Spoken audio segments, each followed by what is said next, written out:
ఈరోజు దేవుడు నీతో మాట్లాడుతున్నాడు. బయట పచ్చదనంగా ఉండాలనుకుంటే కొన్ని రోజుల తర్వాత నువ్వు ఎండిపోతావు. మందిరంలో పచ్చదనంగా ఉంటే ఎప్పుడు పచ్చదనముగానే ఉంటావు. ఆ చెట్టుకి పైనుండి నీళ్ళు వస్తే ఎదుగుద్ది, ఈ చెట్టుకి దేవుని చూస్తేనే ఎదుగుద్ది.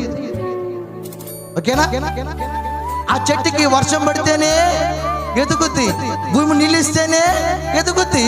ఈ చెట్టుకి దేవుని చూస్తేనే ఎదుగుద్ది. ఇప్పుడు మీరు మందిరములో ఎదగాలనుకుంటున్నారా, బయట ఎదగాలనుకుంటున్నారా? ఒకసారి ఆలోచన చేసుకోండి. దావీదేమో అమాయకుడేం కాదు, చాలా జ్ఞానం గలవాడు. ఆయన ఆలోచన చేశాడు, నేను ఎక్కడ ఎదగాలి, పచ్చగా ఎక్కడ ఉండాలి అంటే మందిరంలో ముందు పచ్చగా ఉండాలనుకున్నాడు.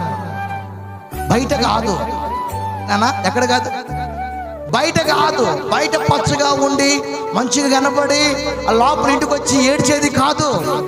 బయట పచ్చగా కనపడి ఇంటికి వచ్చి కొట్టుకునేది కాదు. బయట పచ్చగా కనపడి ఇంట్లో సమాధానం లేకుండా ఉండేది కాదు. బయట కాదు, నేను మందిరం లోపల పచ్చగా ఉంటే నాకున్న పరిస్థితులన్నీ కూడా పచ్చగానే ఉంటాయి. Praise the lord.